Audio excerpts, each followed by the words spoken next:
Hello everyone, my name is Natasha Salsabila Siti Musaifa Sumpono. You can call me Natasha or Nata. My name is 22220074. Now, I want to review two books from the reading project assignment.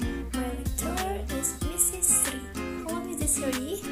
1. Self-Healing by Ardhi Mohamad and 2. Sessional Direction by Kurniawan Gunadi. Why do I like this book? Because emphasizing the reasons why someone could be like this in the first place, and how we all can so easily deal with problems through the simplest solutions. This book by Ardhi Mohamad provides a number of interesting illustrations and drawings in each chapter in the book. That way readers can be much more comfortable and not feel bored when understanding the contents of the book.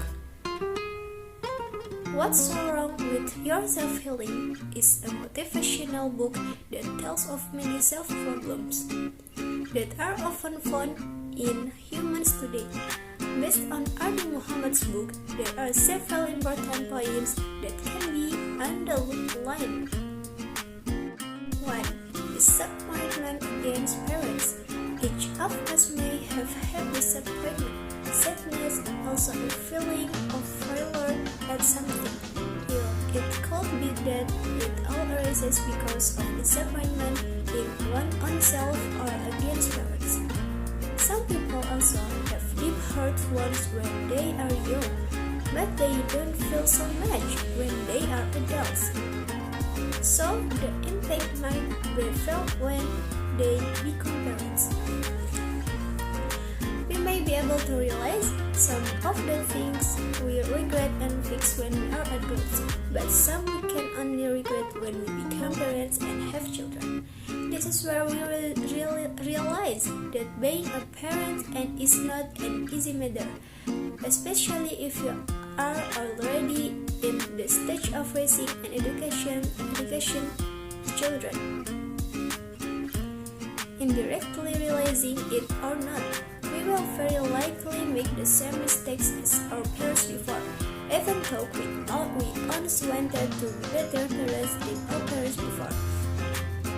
This does not rule out the possibility that we will do things that might disappoint our children later. Because no one ever knows what a good and right parent looks like, nor has there ever been a book that teaches how to be a good parent.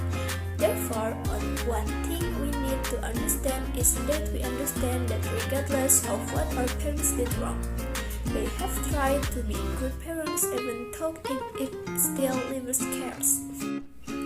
2. When we feel we have no friends, time keeps turning and human life goes on.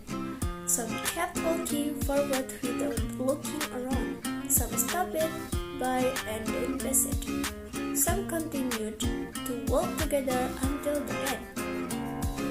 In this chapter, Ardhi Mohamad reminds us that life cannot always go the way we want.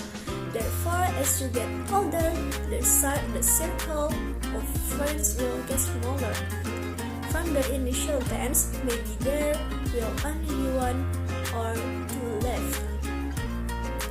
Being alone, feeling increasingly friendless is a life lesson that makes us aware that no matter how close we are to our friends, in the end they have their own lives and return to a habitat called family.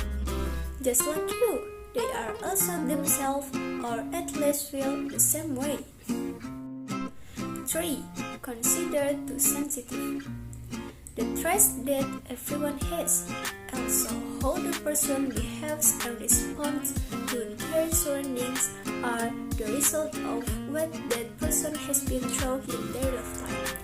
If someone is considered too sensitive in responding to other people's attitudes, this could be because that person has previously been through something that made him more sensitive. Our task, especially in the context of relationships, with parents has a big influence on us in the future. Therefore, we should not give assumption or judgment beforehand when we don't know the person, because we never know what that person has gone through in the past. Number 4. Leslie is approaching the one who gives life. Towards the end of the book, Ardhi Muhammad invites us to realize that we have the best place for healing that we often forget. However, we often forget that only by returning to the Creator, the problem will be much easier to solve. The 4 main points above can be a big picture of this book was so wrong with your self-healing. Now, I will review the second book, namely The Direction of the Seasons by Kurniawan Gunadi. The author, Kurniawan Gunadi, who is familiarly called Maskud, is a graduate of ITB Product Design, but has turned his back from the world of design to the world of writing. His first book was born in 2014. His books are published in the Directions of Season is the first book published by a major publisher, Bentang Pusaka. Previously, the books Rain of the Sun, Ocean of Sky, Determining Direction, and Growing Up were published throughout 20 channels. According to the author, he wrote this book 3 years, but in the last 3 months before the deadline, before the script was final, everything was changed. Life is sometimes like that. We cannot predict if the direction suddenly changes. We just need to be ready to control its course.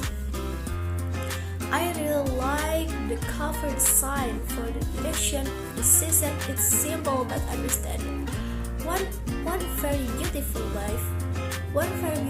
leaf framing the cover. A very enjoyable book to read. Reading this book seemed to me to rekindle a fire of enthusiasm that sometimes goes out when the wind blows. Directions for a Season discusses the journey of life with many points of view, presenting many scans of life that we can take meaning from life itself and the lesson. A self-reflective book, see more about life struggle or feelings about worry, fear, restlessness, hope, and honesty. When we read this book, we are taught to see how someone feels or sees life. We often understand that what happened in our life it is the best thing we can get, which we often misunderstand the hidden intention that God brings in all the series of very precious life events. God wants to teach us something we often deny His presence, something that may be our prayers all this time. But we are not patient enough to go through this journey through the alternating reasons as well. Life is not about listening to other people as much as possible. Decisions are not taken from what people say. You get married not because of what people say. You have a career not because of what people say. You do good things not for what people say. Life is already noisy by the clamor of discordant voices behind the shadows. Stating your life as if it is the best for you, even though they have never been you, let alone live it. Our life decision is not to please everyone, but to reach its highest point, namely please the Lord. So, what is life like for you? That complicated or as simple as you can understand it? Thank you for watching. See you and goodbye.